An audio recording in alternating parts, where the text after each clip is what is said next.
même si on est tous les deux hébroïciens depuis un certain nombre d'années maintenant. Donc on a créé tous les deux Ebus il y a 20 ans, il y avait un troisième acolyte à l'époque. Et donc on est une entreprise de services numériques et on a vraiment une expertise sur la partie réseau, sur la partie cybersécurité, la partie supervision des équipements qui sont mis en place. Donc 13 personnes. On avait Didier qui faisait partie de nos équipes à partir de 2006, un truc comme ça. Il y avait d'une part la partie innovation, un projet de recherche et développement à l'époque subventionné par l'ANVAR, qui est devenu Oseo, etc. Donc un projet de recherche et développement autour de l'optimisation des flux réseau.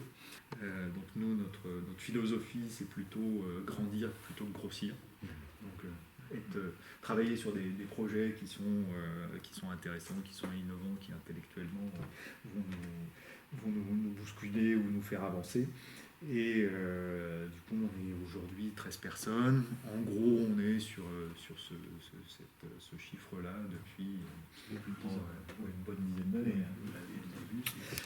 Et l'entreprise que l'on bâtit va être suffisamment robuste et va être capable de résister à des crises, résister à des problèmes de cybersécurité qu'il peut y avoir, et comment mettre en place une informatique chez nos clients qui va être plus que résiliente, qui va être robuste, donc qui va être capable justement de résister à des chocs, à des impacts, à des crises qu'il peut y avoir.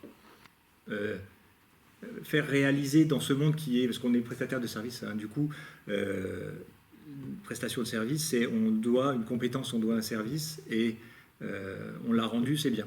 Mais la dimension de est-ce que ça a impacté, ça n'a pas impacté, en termes écologiques, hein, ça existe, hein, les grosses structures qui sont dans nos clients, ils doivent rendre des comptes. Donc ils nous demandent des fois, vous n'auriez pas ah, vous éteignez vos serveurs, c'est bien. Ils ne demandent jamais, bon, on gagne combien? C'est même pas le sujet. C'est oui, j'ai la ligne, donc c'est bon. Au-delà de ça, si réellement le fait d'éteindre les serveurs, ça fait diviser par deux la conso, une structure qui utilise, je ne sais pas, quelques centaines de kilowatts chaque jour en data center, bah, le sujet c'est rempli, quoi. On a fait notre première étape de gain. La plupart du temps, nos systèmes sont éteints. Parce qu'on travaille 40 heures sur les... C'est un double effet. Oui, c'est un double effet. Même triple, puisqu'en fait, la clim ne climatise pas autant. Et puis, après, sur l'usure des équipements, on ne sait pas. Ça fait quelques années qu'on fait ça. Sur la stabilité des équipements en informatique, les systèmes sont plus... Le fait de les éteindre, on a moins de travail à faire. En fait. Alors que économie et écologie sont carrément liés. Et vous êtes l'exemple même de que oui, ça va ensemble et qu'au contraire, c'est pas un frein, au contraire, parce que ces économies qui peuvent être faites permettent de pouvoir remettre cet argent dans d'autres... Ce sont des économies qui sont faites, c'est également, quand je disais que notre objectif n'est pas de grossir plus que ça, malgré tout, je ne sais pas si c'est négatif comme ça, mais notre chiffre d'affaires a tendance à croître. Sans pour autant avoir besoin d'avoir davantage de collaborateurs, mais parce qu'on a mis en place un certain nombre d'outils, un certain nombre de systèmes qui permettent, en faisant de la prévention, d'assurer le bon fonctionnement des systèmes. Et quelque part, ça fait partie aussi de l'écologie au travail. Faire en sorte que les uns les autres, les collaborateurs et nous en tant que dirigeants, on ne soit pas, comme dirait Antoine, mal pris, c'est-à-dire qu'on ne soit pas forcé d'intervenir alors que les systèmes, si on les traite correctement, ils fonctionnent.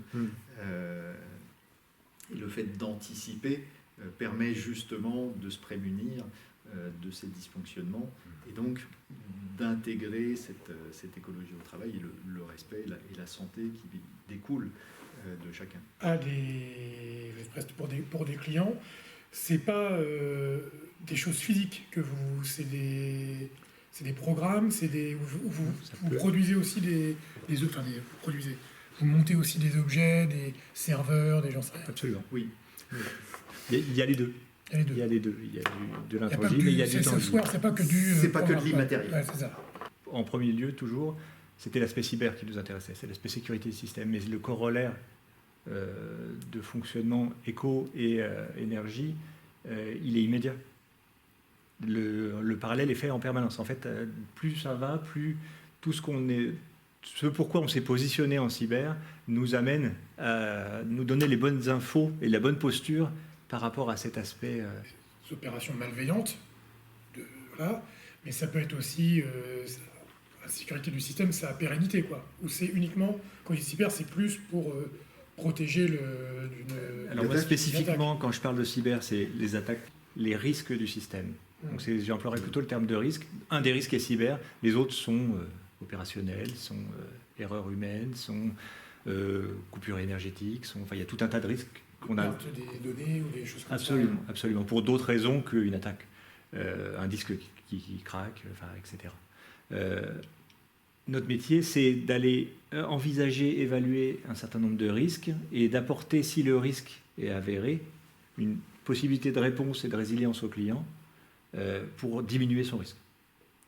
Dans la mesure où ce risque est réellement pour chaque client donné, donc on regarde l'activité du client et on travaille avec le client pour ça, pour savoir si une chose est réellement un risque. Si ça n'en est pas une, on ne l'adresse pas. Ça peut claquer, mais c'est pas grave. Si c'est remonté dans une semaine, c'est pas de sujet, c'est pas la peine de tout mettre en 12 exemplaires, parce que voilà. Par contre, pour certaines activités, à certains moments, parce que c'est aussi temporel, l'idée de pouvoir dire telle chose est super stratégique parce que j'ai le CA qui a lieu à tel moment où mes ventes ont lieu pendant 3 mois dans l'année, on s'assure qu'à ce moment-là, service mis en œuvre, anticipé, disponibilité de nos collaborateurs et disponibilité des systèmes sont le plus possible.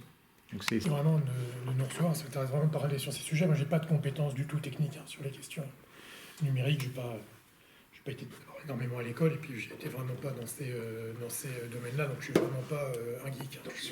C'est même merci. J'en perds même mon téléphone. Moi aussi. Qui m'envoie un message par rapport à de téléphone.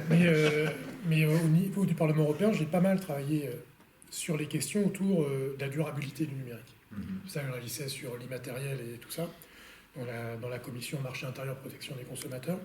Donc le groupe vert dans lequel je siège, on a commandé une étude. Je suis depuis 2019. Je suis cantinien, sinon je suis normand, je suis dans les Normands. Et quand j'étais à la métropole d'Orient, d'ailleurs, j'étais chargé des pépinières, dont celle qui était branchée sur tout ce qui était start-up numérique à petit QI. Je ne sais pas si vous voyez l'investissement qui était retapé. Alors, j'ai pas suivi depuis, mais qui marchait pas mal. On a eu des boîtes qui sont pas mal développées, qui ont fonctionné, bref. Et donc au Parlement européen, on avait commandé une étude sur le coût environnemental du numérique sur toute la chaîne de valeur. Et il n'y avait pas eu encore d'études de fait au niveau européen. Il y en a une depuis qui a été faite au niveau français par l'ADEME. D'ailleurs, c'est les mêmes experts qu'on fait les deux, parce qu'en fait, on manque de ressources, à la fois de personnes intellectuelles qui savent quoi mesurer, mais même des données, pour pouvoir, par exemple, on est très nul pour mesurer l'impact environnemental des déchets. On parle souvent d'intelligence artificielle, on dit ouais, c'est terrible. Il va y avoir des vidéos d'Emmanuel Macron qui chante la Macarena, on ne va pas savoir si c'est vraiment lui ou pas, bon, c'est un problème, mais enfin, a priori, on se doute que c'est plutôt pas lui, enfin, pire. Et puis au pire, enfin, c'est pas... Oui, il peut y avoir des fake news, mais enfin, la question des fake news, ça s'est pas apparu avec l'intelligence artificielle. Depuis que la politique existe, il y avait déjà des fausses informations. Alors, oui, le taux de diffusion est autre chose, mais enfin... Par contre, ce qui, moi, m'inquiète plus par rapport à l'IA, c'est la capacité de calcul aux mains de forces privées qui peuvent entrer sur des domaines qui, eux, pour notre sécurité immédiate, auraient plus d'impact, nos systèmes d'armement et de défense, des questions de nos systèmes de santé. La décision a été prise, confiée à Microsoft. C'est ça. Le stockage des données, c'est pas confié à des acteurs européens, c'est confié à Microsoft. Décision politique. Et là, le plus gros danger, enfin, pour l'instant, c'est Atos, quoi. Qu'est-ce qu'ils vont faire d'Atos ? Non. On va mettre de l'argent et puis... On ne maîtrise plus. C'est ça, c'est une Là, perte de là, contrôle. on ne maîtrise plus. C'est des choses qui, voilà, dans la guerre, les guerres numériques dans le futur, on peut avoir des grosses surprises. Hein. Tu t'aperçois que Doctolib en France, c'est je ne sais plus combien de centaines de millions de rendez-vous qui sont enregistrés, c'est chez Amazon Web Services. Donc, C'est sur des questions sensibles. t'as tous Ah, les Pour te dis revenir quand sur, même, sur la partie intelligence artificielle, le privé, chacun va essayer de tirer la couverture à lui, ou va pouvoir disposer d'outils permettant au minimum de capter des informations, ou au pire, effectivement, de bloquer des fonctionnements de système. Ah, bien sûr, le numérique, c'est pas une nouvelle source d'énergie, mais le numérique percute autant nos sociétés, va percuter autant nos sociétés dans notre rapport à la démocratie, au travail, à la production, que la révolution industrielle, mécanique et fossile, en réalité. C'est déjà le cas. C'est Ah déjà oui, le cas. c'est déjà le cas. Sauf qu'on le... Et ça a glissé effectivement Ouais. de manière non démocratique, ça c'est vrai. La question s'est pas posée. Au démarrage, on était essentiellement sur du service, et puis par la force des choses, les clients nous ont demandé de leur fournir des équipements. Et donc, sur la partie serveur, sur la partie poste de travail, c'est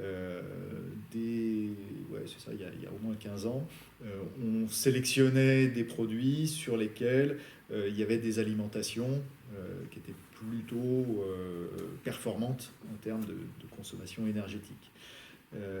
Autre chose, on a tendance, lorsqu'on vend du matériel, que ce soit des PC ou des serveurs, à anticiper les besoins futurs et donc pas fournir juste la capacité qu'il faut, et on a tendance à surdimensionner les équipements de manière à ce que... alors non, justement, même ne pas le faire. ne pas le faire, et donc se dire l'équipement plutôt qu'il ne dure que 3 ans, il va durer 7 ans, il va durer 8 ans. Donc ça parce que du coup l'obsolescence programmée ne va pas jouer, puisque l'équipement aura été suffisamment dimensionné au départ, à la fois en termes de capacité, mais aussi parce qu'on aura vu, par rapport à notre habitude, l'évolution des consommations, des besoins en termes d'usage de la part des utilisateurs. À un moment donné, vont vouloir passer sur des serveurs qui vont être plus performants. Et ces serveurs plus performants, on est en mesure, nous, de les proposer à un client un petit peu plus petit. Même si le serveur, aujourd'hui, est dépassé pour le gros, pour le moyen, il va être largement dimensionné. Et donc, on organise comme ça la cascade au niveau des équipements. Et on peut le faire parce qu'en amont, on a pris des fabricants qui, soit sur la partie switching, donc la partie réseau, vont garantir leurs équipements à vie. Donc ça veut dire qu'ils sont sûrs de leur affaire. Et donc on a, nous, comme ça, des équipements réseau qui sont en place depuis plus de 15 ans et qui tournent bien. Il y a d'autres systèmes, la partie sécurité entre autres, sur lesquels là le cycle de rotation peut être un petit peu plus élevé, parce que les éditeurs vont faire des mises à jour qui vont faire en sorte que on ne pourra pas faire la mise à jour sur ces anciens on a des systèmes. solutions. On change de paradigme. On change de paradigme. vers des éditeurs qui ne sont pas vendeurs de matériel, et du coup on s'affranchit. Eux fournissent le service de la mise à jour, donc la sécurité, et qualifient des matériels qui peuvent du coup être recyclés et sans dépendance. Le corollaire de ça, et qui est super important par rapport à tout ça, c'est qu'on doit adresser le risque par rapport au client. Si j'ai un serveur, parce qu'il y a des serveurs, ça fait plus de 10 ans, on est bien au-delà de tout ce qui se fait en termes de... Donc il y a un risque de panne. Mais comme on supervise l'ensemble, et on a de la récup d'autres systèmes, on est capable en fait d'assurer le risque du client même sur des tout petits, dans des conditions où on a vraiment eu un gain total. Le fait de réutiliser un matériel plutôt que d'en faire refabriquer un au complet, et on peut le faire plusieurs fois de suite. Il faut garder ici. Donc, bénéfice, c'est on stocke moins de données dans le cloud. Deuxième bénéfice, on gère nous la donnée, on est sûr de l'endroit où elle se trouve. Et puis, troisième bénéfice, en cas de crash, en fait, les données, elles sont là. Et C'est donc, nous on qui peut les les restaurer. Alors que si on est en ligne, elles sont très loin. Le temps de les rapatrier, on est, mais on est ça, pas c'est bon. le truc OVH, là, Strasbourg. Enfin, c'est... On a été mais pas nos clients. C'est ça. Nos systèmes étaient... on a eu une interruption de service très courte. C'est quand même la copie numéro 3 qui a été mobilisée, mais on a rétabli l'ensemble des services. Et ça, c'est quand on parle de résilience. Moi, je suis, encore une fois, du stockage des données, un vrai sujet. Parce qu'en fait, moi, je peux être plutôt pour la décentralisation du stockage le plus possible. Parce que même s'il y a un des trucs décentralisés qui pète, c'est pas. Et or, là, je vois les copains sur Marseille, au-delà du coût environnemental, des data centers, mais en vrai, on arrive à faire des data centers donc ils sont tous agglutinés à la sortie du tuyau, parce que Marseille, il y a des fils qui arrivent là-dedans.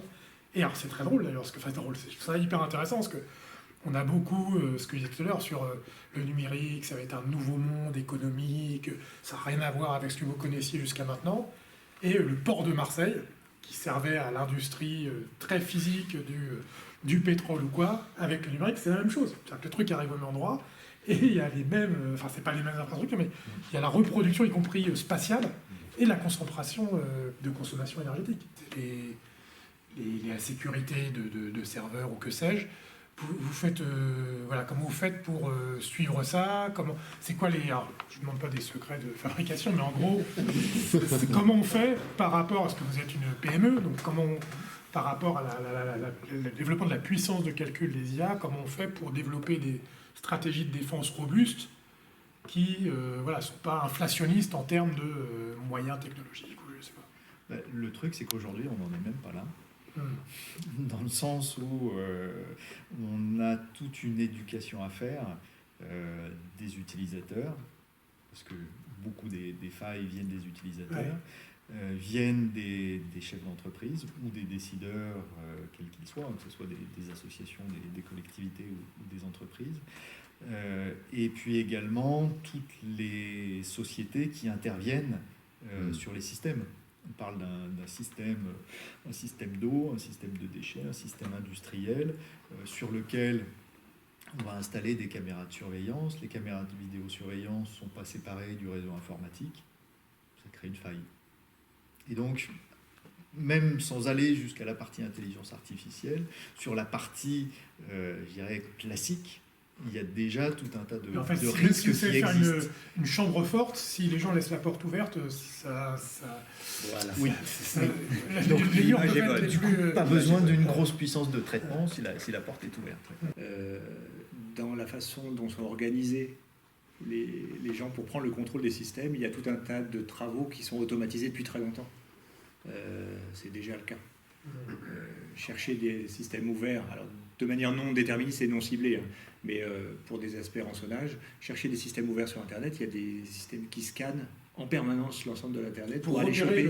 Oui, ça c'est le premier entrée. Et derrière, les suivants, qui ne sont pas les mêmes, il y a tout un écosystème, ce dont je parlais tout à l'heure, qui permet de rentrer là-dedans. Et il y a tout un tas de méthodes qui sont dont la puissance augmente grâce à l'IA.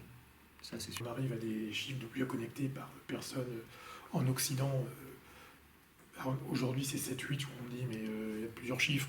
Mais les projections, c'est à terme plusieurs dizaines. Donc ça coûte un coût environnemental terrible, d'autant qu'ils ont une durée de vie qui est très limitée. Et vous, sur l'air, vous, c'est pas ces objets-là que c'est des objets plus en amont. Vous avez une réflexion pour qu'ils durent longtemps, que les mises à jour, à un moment, ça oblige pas à les changer complètement. C'est comment vous réfléchissez à... En fait, à un moment donné, on était au démarrage, on était essentiellement sur du service, et puis par la force des choses, les clients nous ont demandé de leur fournir des équipements. Et donc, sur la partie serveur, sur la partie poste de travail, c'est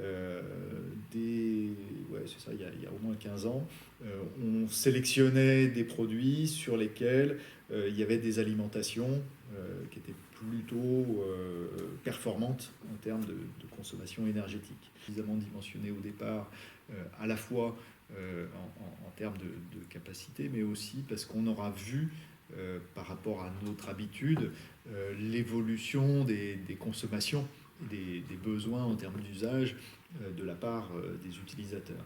Donc il y avait ce premier aspect, comment sélectionner nos produits pour qu'ils consomment moins et pour qu'ils durent le plus longtemps, à un moment donné, vont vouloir passer sur des serveurs qui vont être plus performants.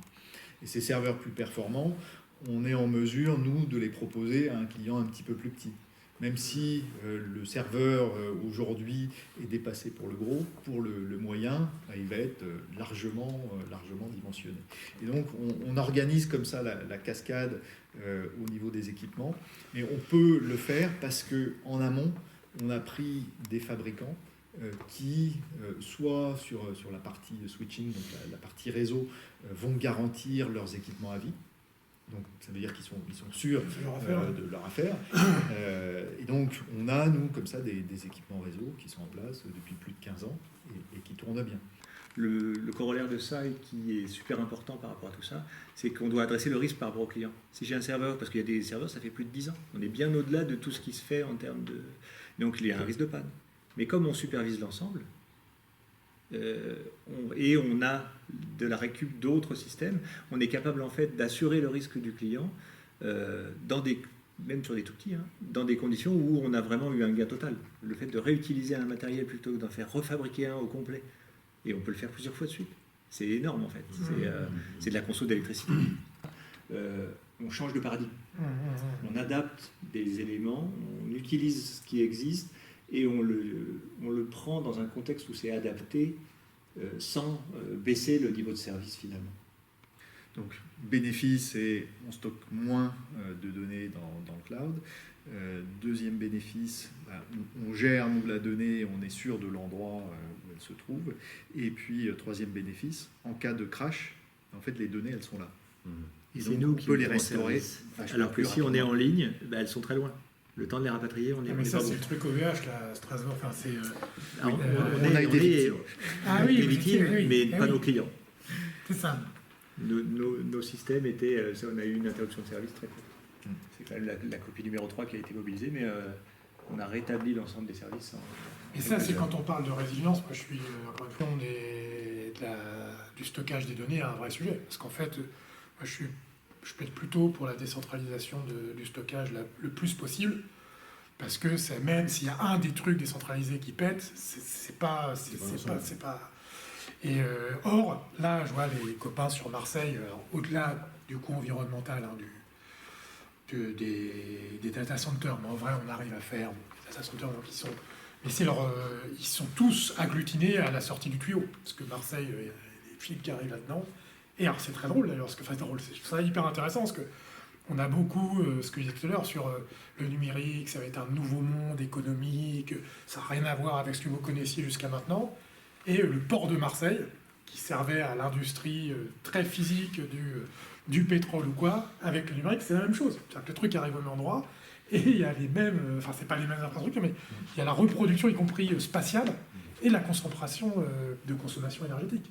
Parce que ça commence à poser un vrai problème, puisque, vous connaissez ça par cœur, parce qu'en fait les data centers, moi je ne savais pas trop, mais c'est des coffres-forts en fait. Tout le monde a ces trucs, c'est que c'est aussi con qu'un coffre-fort. Et les data centers, en fait, ils rendent des services à plein de boîtes qu'on leur truc. Ils ne sont pas coffres-forts. Non, mais Ils hébergent une application d'un fournisseur, d'un client. c'est ça. Et le problème, c'est qu'ils peuvent être attaqués comme Non, mais quand je dis coffre-fort, c'est juste du stockage. Ouais. C'est pas, ils rendent pas de service plus que ça. Ils entreposent et il disait il faut qu'il y ait une capacité énergétique folle, parce que potentiellement, si tous les clients au même moment sollicitent, il faut être capable dans leur prestation, il faut qu'ils puissent répondre. Ce qui fait que l'énergie, compris que potentiellement on n'utilise pas, elle doit être mobilisable, ce qui fait que ça capte des moyens énergétiques même pas forcément utilisés. Et redondé. Ouf. Et multipoint. On est à cheval entre le risque de la perte d'exploitation, donc on fait des copies des systèmes au complet, donc ça peut représenter de la donnée. On essaie de la mettre à des endroits où ça coûte beaucoup moins cher. On a des externalités positives, parce que comme c'est Docupéron, ce qui a été décrit. On a commencé le travail de dire, et donc là, pour ça, on travaille avec nos clients. Donc c'est une nouvelle étape en termes de fonctionnement. Identification des données stratégiques pertinentes, et ça oblige à un travail de la part des clients aussi. Ils disent telle chose, j'en ai besoin, et on travaille avec eux pour qu'ils puissent dire j'en ai besoin avec tel niveau de sécurité. L'exemple bête, c'est le comptable disons à la fin de l'exercice fiscal, il a besoin de sa copie. Donc la copie stratégique, c'est celle du 2 janvier, si ça s'arrête au 31. Ensuite, pendant 8 mois, il s'en fiche. S'il a l'exercice comptable de septembre alors qu'il est en octobre, ça lui suffit. On aurait tendance à dire, j'ai janvier, et ensuite j'ai tous les mois, enfin pas tous les jours, hein, mais j'ai tous les mois jusqu'à ce que... Non, c'est de définir les éléments qui sont cohérents et qui suffisent. Et une fois qu'on a fait ça, par contre c'est plus compliqué en termes de travail, mais on a des flux différenciés selon ces éléments-là pour les sauvegarder, selon des canons de redondance, de délocalisation, etc. Et, dans les services, commander les systèmes, tout ça, est-ce que sur les logiciels libres, tout ça, vous travaillez là-dessus ou c'est vos clients, j'imagine, qui aussi sont prescripteurs, ils veulent des systèmes qui sont compatibles avec eux après, ou est-ce que vous essayez de plaider ça, ou comment vous faites quoi? Alors, on ne plaide pas forcément, mais on utilise. Notre critère de choix, il est plus technique. Or, il y a des logiciels libres qui sont ultra pertinents dans un certain nombre de domaines, en particulier sur l'aspect réseau, bien plus pertinent que des systèmes fermés, opaques et bien moins risqués. Et du coup, on utilise beaucoup de logiciels libres dans ce cadre-là. On n'est pas très contributeur, c'est pas notre culture. On pourrait, hein, on pourrait. Comment vous êtes contributeur, c'est-à-dire De fournir à la communauté des éléments de... Ouais. Ouais. Parce qu'on fabrique des choses des fois. On adapte, on peut, ça arrive. Je pense que c'est une histoire de se mettre dedans et d'activer les choses. Parce que derrière, il faut quand même, si c'est rendu à la communauté, il faut que ce soit suivi, etc. Et on peut avoir souvent d'autres contraintes. Une fois que c'est fait, il n'est pas complètement finalisé, mais pour nous, ça suffit, on le connaît. Donc, dans le cadre de notre exercice, il n'y a pas de sujet, mais si c'est fourni à un tiers, il faut que ce soit plus propre. Tout ça. Voilà. Donc, on ne va pas jusque-là. Mais on utilise, oui, dans le réseau, très couramment du